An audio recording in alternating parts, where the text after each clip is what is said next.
guys, welcome to this very special Jungle Camp edition of Seller Roundtable.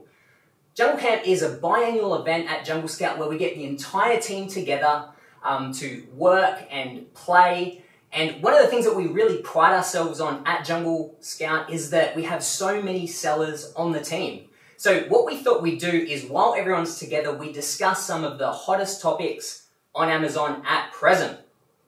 So to kick things off, I wanted to ask guys, what have been some of the biggest changes in the Amazon industry this year? Do you want to kick it off, Liz? Sure. One of the biggest ones for me was the change of inventory management going from every 6 months to every month and making sure that your inventory stays under that 6-month mark. So you're really moving your inventory and helping Amazon keep their inventory levels inside of those warehouses down and under control.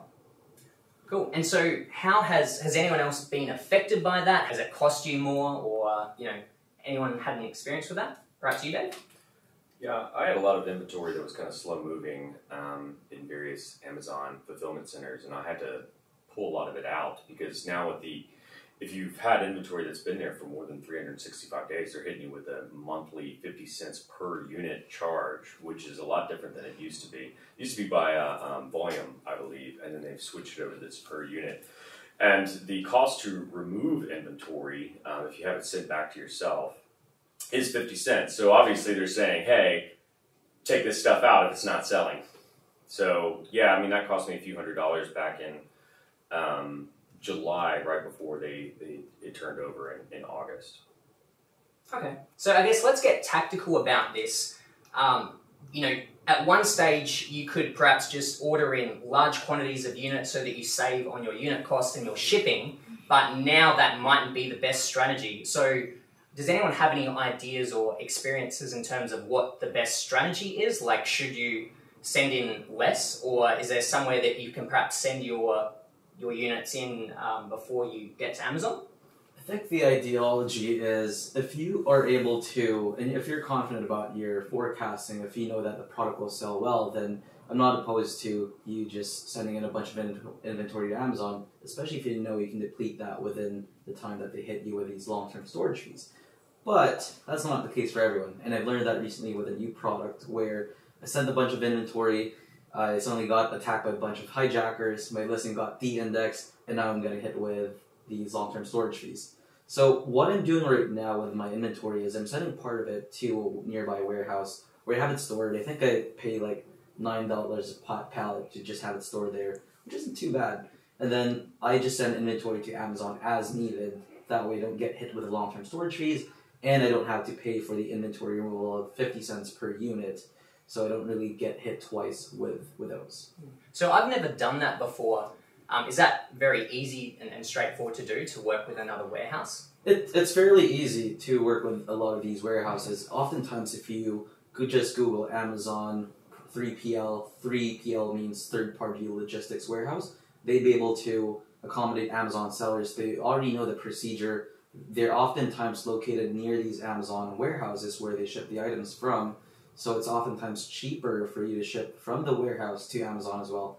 They're very accommodating as well. So if you do choose to sell via third party or seller fulfilled, they can even fulfill the items for you. Okay, that's interesting. And is there kind of like a number that makes sense before you send to that warehouse? Like, if you've only got 500 units, is it just easier to send it straight to Amazon? Or like, would you say you probably should have at least 1,000 or 2,000 units before it's worthwhile doing that? That's a good question. For me, 500 units would probably be the threshold where I keep things on Amazon, just because 500 units you can easily sell on Amazon. I would say maybe if you've ordered 1,000 or more, then you may want to keep about 600 on Amazon and 400 on the warehouse, just so you can have inventory sent on the go. Yeah, the system that they're using is first in, first out, which means whichever inventory you're sending first, accounting-wise, they're saying that's the first one that they're shipping out to people when they sell products. So really you should base it on your inventory turn. Like if you expect to do 200, 300 units a month, you should really carry no more than 400 to 500 units in the Amazon FC.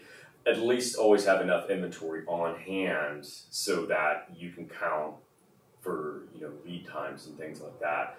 And then any excess, just keep it in your garage, or like Irvin said, use a third party or something like that. It doesn't have to be super complicated. I mean, I just keep my stuff in my garage, and like I've got a one product that sells like 10 a month maybe, so I've got probably more of that than I want to in my garage. But at the same time, I don't want like one little product just like hit me with fees over and over and over again.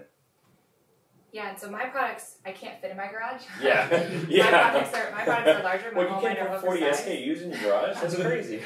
So what I do is I try to turn all that inventory within 90 days, and my max is 6 months. So if I'm not moving that within 6 months, and then if I'm starting to approach that 6 month mark, I'll actually backtrack and figure out how much I'm going to pay in long-term storage fees. I use that estimate, and that's how much I discount my products in order to make up for that. So because I'll spend money shipping that to another warehouse. So instead of spending that money and moving it out of Amazon and incurring removal fees and any of the logistical charges, I just use that as my coupon budget. Okay. Yeah, that's like retail standard too. It's like a three month inventory term. Yeah, well, that's what Amazon's really using. That's their perfect score on your IPI, is to move it within 90 days. Yeah, it's your perfect score. Yeah. To get that excellent range, that green range. Yeah.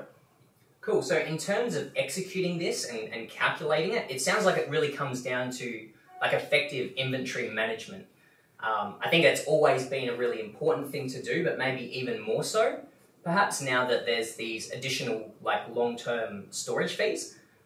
Does anyone have any tips when it comes to inventory management, sort of calculating how many sales you're expecting to get and making sure that you order just enough, or maybe with a little buffer? Anyone have any tips? Yeah, I mean, if you just started out and you're about, obviously some people are gonna be like, well, I don't know how much inventory to get. Exactly. Because I haven't started selling like me. I know I do 250 a month in this one product, so whatever, I'll have 750 units there.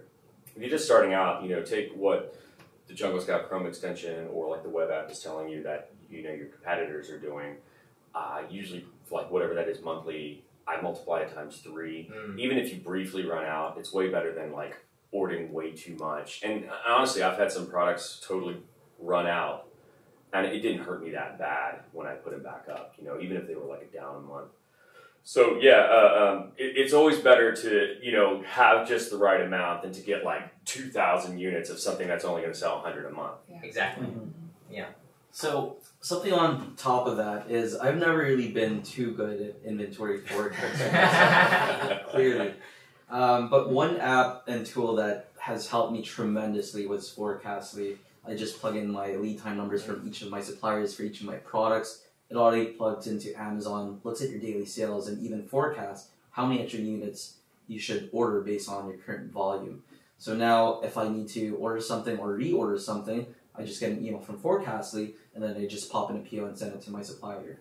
So it really helps me a lot, especially for me who's bad with numbers. Well, like, I've had situations where, for example, it's really difficult when it comes to like Black Friday and Prime Day and just like certain days of the year where if it's your first time ever going through that process, you could potentially really get burned if you're not placing your orders well in advance, because China has just like all of those holidays that are right before it, and so you really need to be on top of all your inventory management to ensure that you're like getting as many sales as possible during these huge days. And I just feel like it's because it's so you have to be just so prepared, like 2 to 3 months ahead of time. It's really hard to kind of always be on top of it. But like I got burned right in the beginning, and I calculated that it was like well over 100,000 that I had lost from just not doing proper inventory management. And once I got burned that one time, I was like, okay, I'm not going to make this mistake again. So sometimes, yeah, it's honestly, for me, it was just learning from mistakes. And sometimes those mistakes suck, but as long as you can learn from them and just not make them again. Or learn from your mistakes. Or learn from my mistakes, exactly. And don't do the same thing. But yeah, I totally agree. Forecastly has been tremendously important. And also, just like seeing that buffer, if you can continuously like look at your past sales and you're noticing trends of 10 to 15% in growth, make sure that you, your next order, you apply that growth always. Cool. So to kind of like simplify this for people, Particularly like if you're just starting out, I think that's a great rule of thumb. If you're not sure, you obviously don't know how much you need when you start out. I know Greg always mentions about like 3 months worth is a good number to shoot for. Absolutely. You find that by looking at what your competitors are doing on like just the Chrome extension. So that helps you get started. And then once you're looking at your second or third order and you're really trying to hone in on like how much do I need, you just look at your last 30 or 60 days worth of sales, and then you use that as your number and kind of go, okay, I've done 500 units per month, so therefore like it might take 30 days to get a shipment in, and so it's fairly easy to do the calculation then. I totally agree that Forecastly is a really great tool to use. I've used that personally and that's really helped. But also Fetcher has a great feature. If you're using that for your profit analytics, that also tells you how many days remaining of inventory that you have left. So yeah, you can do some like basic calculations to figure this out. You can definitely go down a rabbit hole and get really, really precise, but yeah, it doesn't have to be overly hard. Yeah, and if you're just starting out, you can also use the product tracker to add in, say like everybody that's on the first page that has similar products to what you plan on launching. And seeing, you can go back in time too and see what they did. So like if you happen to start late in the year, and I don't recommend starting near fourth quarter because you're going to need a lot more inventory. You can look back at what other people have done in those time periods and see what kind of spikes that they have in those times so you can order appropriately. But really, you should be starting like between January and June, where it's a little bit easier. The sales are good, but not like 4 to 5 times like they can be in Q4. Just more stable. Yes, yeah. With like Joel said, with Q4, expect a couple thousand units of your supplies, but still, product tracker is great for that, especially if you're starting out and you don't have a history to look back on yourself. It's going to take a little while to get your product from the suppliers and communicate Mm-hmm. with them and get all of your paperwork in order and get those products started in the process. It's going to take a while, so you're going to use that time to track. You can expect 2 to 3 months of getting samples and making orders and lead times. And if it's on a boat, you can, it's a slow falling tree, but when that tree falls, just money falls out of it, so it's worth it. Cool, and just one like really quick tip to speak to what you were saying about like Chinese holidays and things. I would just create a calendar and mark on it all the Chinese holidays, mark on it all the Amazon related dates like Prime Day and Black Friday and so forth, and then calculate from that like, okay, when do I ideally want to have stock in, and then what's my lead time, so that by like, okay, by this date I really need to place an order so that it gets in by Prime Day. So just like marking those things out in advance is like a great tip. 4 to 5 months in advance, I think, is perfect. And marking those Chinese holidays for sure. Yes. Yeah, and making sure that, because we're not thinking about these things, we don't have them all the time, so their holidays are completely different than ours. Don't order in January, they ain't there. Alright, so on to the next topic. I've seen like a lot of sellers asking the question in the recent past couple of months, like, should I still do giveaways, the promotional giveaways? Do they work or not? Irvin, do you want to kick this one off?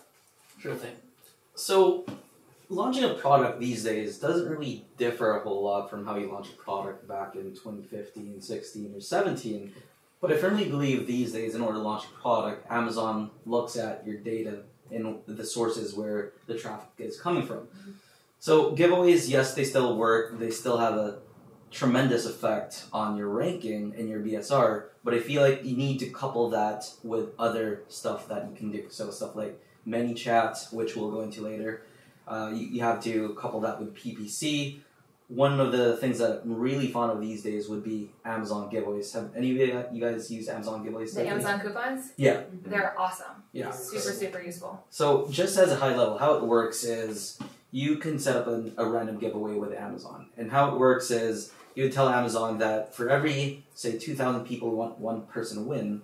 But one key thing that Amazon puts in here is in order for someone to enter the sweepstakes, they have to either watch a video or follow you on social or things like that. So that can not only increase your followers on social, but you can even sell the product to the customers who are entering the free giveaway. Now, here's the key though. In order for them to enter the giveaway, they must watch a 15-second video, or 15 seconds of a 1-minute video or 2-minute video, And through that 15-second, you can actually sell your product right away. And you can give coupons to winners and losers. Mm-hmm. So I did that with a new product that I launched, and I did 3 separate giveaways. And I think on those 3 separate giveaways, I sold a total of 300 units, which netted me about $2,000 in sales. So nice. That's awesome. Got my product ranked to the first page. I'm out of stock right now. But when I was selling, I was the #1 seller in the best category. So I think that, coupled with all the other sources that you can do, can not only help you rank better, but just help your product tremendously as well. Yeah, just to go off of that, I recently did it because you were telling me how incredible it was. And I got like a unboxing video made of my product. And so that, like, normally when you're kind of like scrolling through a listing, you're looking at the pictures, you're looking at the description and stuff, and then sometimes you can, like, people will upload a video, but I feel like it's missed a lot more. Whereas here, you're forcing someone to actually watch this video, and if it's a very engaging video and it's cool, and people love unboxing videos, obviously, it's such an easy way to sell your product. And then if they find out, at least the way that I set it up, it was you instantly know whether or not you've won. So after they're done watching the video, they instantly know, okay, I've either won this product or I haven't won it, and then they're like, but this product's actually really cool, and now I have this coupon, I'm just going to go and buy it. So it's just such an easy way to get these people that normally would have never ever known about your product to really simply purchase it, and they're not worrying about reviews and stuff because they just watch this video and they're like, that's kick ass, I want to watch it, or I want to buy it now. You know, Joel and I were having a conversation about this in the hall. The first place you start if you want good reviews is with the product itself. You know, you sell a good product, you give a good experience, you follow up and make sure that people are happy, you're going to get good reviews. Promotions and giveaways just accelerate that. So there's one thing that I heard about launching a product, and that is that you have a kind of a window from when you first launch a product to get some sales on the board. So I know we've been discussing that you don't just want to do promotional giveaways, you might want to try a number of different ways to get those sales. But is it true that, you know, your the most important time to get sales is, I think, is it like a 30 days or so? Has anyone heard anything like that? Do you know about this, Evan? Yeah, over to you. So there's nothing confirmed because no one really knows what's happening on the mind of Amazon, but there's some word from the grapevine that within the first 30 or 60 days of launching, that's your window of opportunity to get as much sales, where you can get a bunch of keywords ranked. It's an opportunity for Amazon to showcase your product, maybe even perhaps better than those that are currently ranking on the first page. Simply because a lot of these experts are saying that once you launch a product, there's this window of opportunity where they'll actually show your product more than the ones on the first page. Let's say you're running PPC, just to test out your product and see if it sticks. Now, it does make sense that they do that, but I would think that it would work if A, you've got a high quality product that's unique, and you know you're providing value to your customers and not just another branded product. B is if you've got some sort of validity to your product, aka reviews. And I'm a firm believer of using Amazon's early reviewer program. It costs only $60. It may take a couple of weeks for you to get reviews, but typically the reviews there are 4 or 5 stars reviews. So that already adds validity to your product. Of course, price. I always believe that if you launch a product, you want to start selling lower than what you want, and then slowly build it up. That way you can get more of those initial sales and hopefully get more of those reviews if you have a proper review sequence or some insert card set up as well. Okay, great. So I'm hearing that when you launch a new product, you want to kick it off with sales as quickly as possible in that first 30 to 60 days. Giveaways still do work, they still do help, but you might want to try a few other additional things. Such as the early reviewer program. So let's talk about another way to help get sales when you first kick it off. So let's talk about PPC. Joel, do you want to take that? Yeah, totally. So with PPC, honestly, I find that like sellers are extremely lazy. And it's the thing with selling on Amazon is they're doing all really most of the hard work for us, right? We find our product, we put it on, and Amazon basically does all the stuff that we don't want to do. And I don't think if there's one thing that you actually should put a lot of time into and be very, very careful with, it's PPC. I've noticed lots where, at least me, when I first started out, it was okay, these are my keywords, these are my campaigns, this is what's working, this is what's making me sales, I'm done, I don't have to do it, I can go out and have fun. And then I started getting creative. I'm okay, it's Father's Day, I'm going to now have a Father's Day campaign. Okay, how about I try out these new keywords? I'm going to use Jungle Scout's keyword tracker. There's some keywords that I'm starting to rank for that I wasn't before. Let's now create new campaigns. It's all about just getting creative as much as possible. And now I have campaigns that normally I would have never gotten sales for, where I'm getting sales for all these random keywords because I just decided to put that extra effort in and ensure that it's just people go after those very specific keywords that everyone is going after, and the more creative you can get, you're going to pick up sales that no one else is going to get, and your ACoS is going to be incredibly low. Especially with those lower cost ones, those lower cost keywords that you're not paying as much for. If you really put a budget into those, I've seen huge results from those. I guess even if they're not getting the same overall volume, but you're getting lots of those kind of long tail kind of keywords or less known ones, it sort of adds up. Okay, so what does everyone here think about? Do you turn on PPC straight away when launching a new product, or do you wait till you've got a few reviews? I know there's two camps here. Who wants to take it off? I absolutely believe that you should turn PPC on straight away on day one. Yeah, he knows. Okay. Sorry. Okay. Anyway, I believe that once you start selling your product, once your product is listed and live on Amazon, then that's where the clock starts ticking on your window of opportunity, as these experts say. And, it's as easy as creating an automatic campaign, or for me, I usually create one automatic campaign, and I also create one broad campaign and let the keywords drip in. Here's one tip for the automatic campaigns. Oftentimes we overlook those ASINs that show up on the automatic campaigns. Now, if we look at our sponsored products reports, we won't be able to do much with those ASINs. But if you have Amazon, I think it's AMS, or I think they rebranded AMS now, but you could create product display ads. So if you have a bunch of ASINs that converted at least one sale, or hopefully if you have a bunch of ASINs that converted 3 or more sales, you could then take those same ASINs and punch them into sponsored product ads. That way your product could show up there because they've already got a history of converting from those automatic campaigns. And then once you have, once you get good keywords from these automatic campaigns, then you want to create them into perhaps some exact or phrase match campaigns, and then just try to discover more keywords through those seed keywords in order to find what keyword works best and what doesn't work good. And then I think PPC is just evergreen. It's a continuous action that we as sellers always have to do week over week to discover new keywords, put a bunch of non-converting keywords into negative keywords. That way we don't spend money on those keywords that don't even convert for us. Can I add something? Yeah.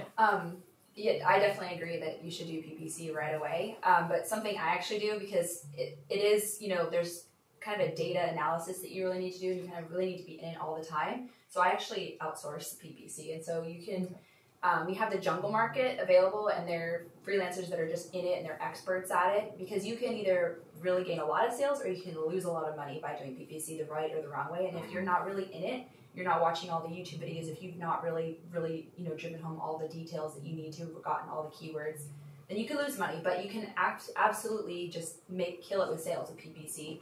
And I just think it's a really good idea to use a freelancer if you're really not confident in that. And I think a lot of people that I've worked with in the past are really not confident with PPC. I think that's one of the scariest things for them. But there are tons of people out there that are super good at it, and the Jungle Market's a great place to go look for that. They're pretty inexpensive, right? They're pretty inexpensive, and it's just a great way to keep your ACoS down instead of it going to 800% or whatever. So and yeah, it'll keep your stress levels down too, and they can set your budgets, and then they can easily, you know, because people I work with, they, you know, just keep increasing the budgets where it's going well, and then otherwise, if you just don't know what you're doing, it's just kind of like all over the place, and it can just get out of control really fast. So they're not just like a bunch of randos. Like you guys actually make sure they're we vet them. We make sure they're really that they're really good at what they do. So there's a few really good PPC guys on our market. So and you can interview them too. Ask them some good questions. Watch some videos and then ask them some good questions, and then vet them that way. But I think that's a great way to do it. Why aren't they here? What are they doing? You're running campaigns. We're the ones chilling in Mexico. They're like, exactly. Gotta work.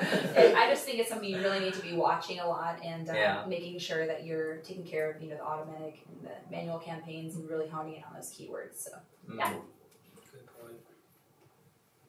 Cool. So I think everything we've covered so far is sort of like the low-hanging fruit, or the things that you probably really should do, particularly if you're just starting out on Amazon. But I know there's other strategies as well to help drive traffic and drive sales.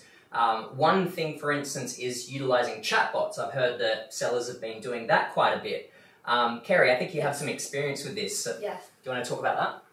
Yeah, a good strategy actually is going back to giveaways on Facebook.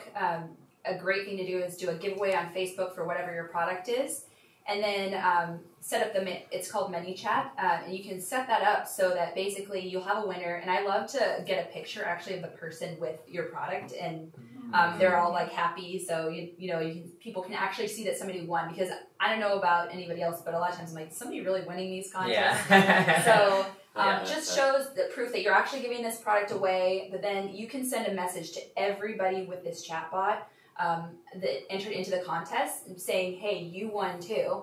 Like we're going to give you a great discount. You can give them a huge discount. You can give them like a 25% discount. And usually they're already interested in the product already. And sometimes people already buy it just when the giveaway happens, because they're like, I don't want to wait for this anyway. But using the chatbots is a great way to do that, just to communicate with them. And then you can also promote, future giveaways that you have, future products, give discounts. And the cool thing about using chatbots on Facebook is that I think a lot of people with their email, they're just kind of overlooking a lot, and there's just junk. But with Facebook, people are opening them a lot more than you would an email. So you're having a lot more connection with customers or potential customers. So ManyChat is a great way to do giveaways, great way to communicate with people, and send them to your Amazon listing for some great What are those stats? Those stats are crazy, right? Like the average open rate on an email is like less than, I think it's less than 15% an average open rate. Yeah. And the average open rate on ManyChat is above 80%. It's absolutely staggering. It'll show up in your notifications too, right? It does, and people are like, oh, cool, like, what are they saying to me? And they click on it, and they open it, and they read it. Yeah. And then after they accept the terms from ManyChat, you can actually invite them to like your Facebook page, and then you grow your following there, and then they can see things when you post. Like, it's just like this huge snowball effect. Yeah. It's really cool. That's really cool. I sort of, like, I'm hearing it sort of, like, speaks to taking action, because, like, this is a great opportunity right now. It's like, I'm sure that the more people that do this in a few years or whatever, that open rate's going to go down, it's going to get saturated, people are probably going to get sick of these notifications. So it's kind of like, learn about these things that pop up, try it out for yourself, make the most of, this great resource and tool at the moment. And you just got to keep learning and just taking action on what's here at the moment. Excellent. So I like what you said earlier, Dave, about, like, ultimately it comes down to making a good product first and foremost. So well done, Dave. But then next, I think it's also really important to optimize, like, your listing, because that's what is representing your product on Amazon. So let's talk a little bit about listing optimization. Perhaps you could kick that off, Joel. Yeah, totally. So still to this day, like, photography, number one thing that you invest money in. Yes. There's a lot of, like, things online that says, like, DIY photography. I have a very expensive camera. I feel like I'm a pretty good photographer. That is one thing I do not want to touch. I want to actually hire someone that knows what they're doing, understands Amazon's terms of service, because, like, there's people going out doing their own thing and not knowing what they're doing, and their listings are getting suppressed. Then they're losing sales, and that sucks, especially when you're brand new. So making sure that you actually hire someone that is experienced in this, that has models, that has lifestyle type of photography, infographics. Another thing that I also see people doing is, it kind of goes back to the creativity part. With Amazon, there's so many sellers these days, and you really need to separate yourself. So trying to get as creative as possible with everything you do. And photography is a really, really big part of that. So instead of just putting up my product photographer's photos, I will then take the first line of all of my bullet points, like the main title of all my bullet points, and I'll add that line to each of my photos. So, for example, I have a lifetime guarantee with all of my products. And I feel like if I hid that lifetime guarantee at the bottom of one of my bullets, where people are not going to read it, it's just such a huge value prop for my product that people are not seeing. And so I make sure that, like, on my second photo, because I'm not allowed to put it on my first photo, that I highlight the fact that it is a lifetime guarantee product. And then I'll go through my other photos and I'll highlight some of the other features and benefits. And it's almost like I take every single photo and I kind of turn it into a mini infographic, highlighting some of my main points. Also, like, if you're looking for a really good product photographer, Jungle Market has some really awesome photographers. These guys are experienced. They know Amazon's terms of service, and they're doing product photography for sellers every single day. So you can expect to get exactly what you're paying for. You want to go off of that?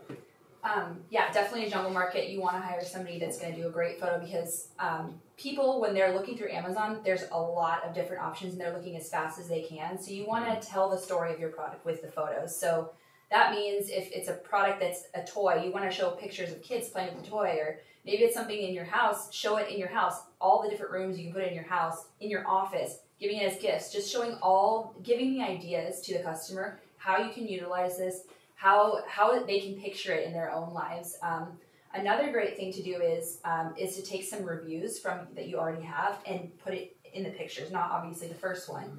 But because people aren't always clicking on the listing until they're really intrigued, if you've got some great reviews like short ones that you can put on the photos, that's a really great way to get them thinking, oh, well, people like this. And then they start to read more, because you really want to catch their attention with the photos.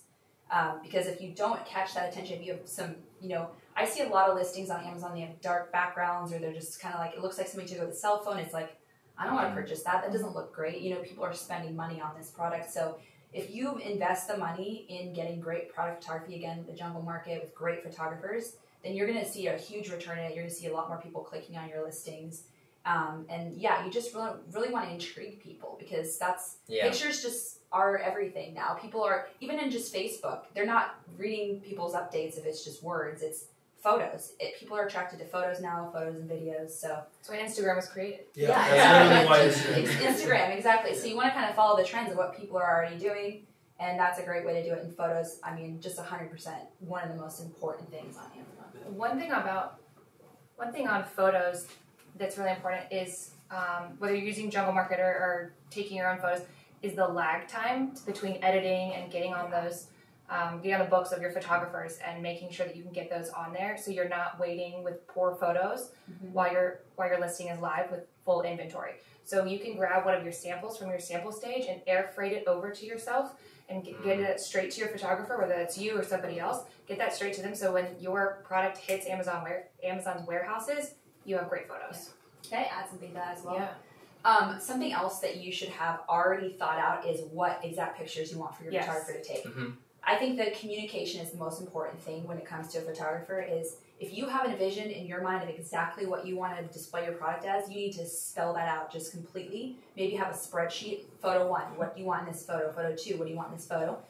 Because once you've laid out, completely for the photographer, they're going to be able to perform. Because often, what's in your mind isn't what they're going to perceive it as or what they're going to create. So be as specific as possible. I screenshot photos and send those photos to the photographer. Yeah. Screenshotting examples or photos, like anything you can do to really help them understand your vision is really, really important. I think that's where people always kind of fall, and it actually increases your lag time if you don't communicate appropriately with the photographer, then they're going to take more time, and then it's going to take more time for you to get your listing up. So you want to, again, be ahead of it before you even get your shipment out, get those samples, get it all done.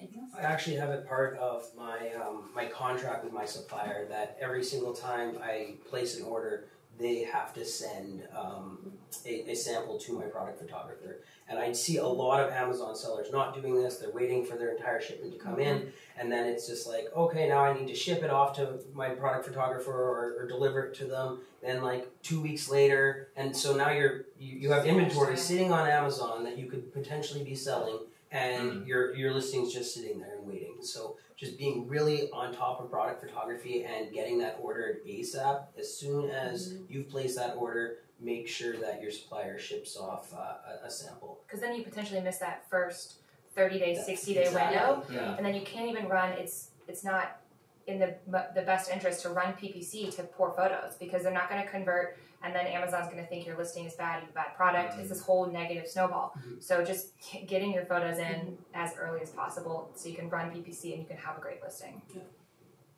Cool. So obviously, yep, photography is very, very important. I totally agree. And also, as a photographer myself, I completely agree with being as descriptive as possible when communicating with them. Because like sometimes you can get requests where it's like, just take something awesome, like make this product look good. And that's not always going to line up with that person's vision. So yeah, I definitely recommend being as descriptive as possible. Awesome guys, so that wraps up part 1 of the Seller Roundtable. I hope you came away with a lot of hot tips and strategies to help you run your Amazon business. Next week, the Seller Roundtable continues where we dive deeper into more topics such as brand registry, keywords, and much, much more. So stay tuned for that one. Now over to you guys. What was your biggest takeaway from today's episode? Let us know in the comment section below. As always, make sure to like this video and subscribe to get more great ones like this. Take care, and I'll see you next time.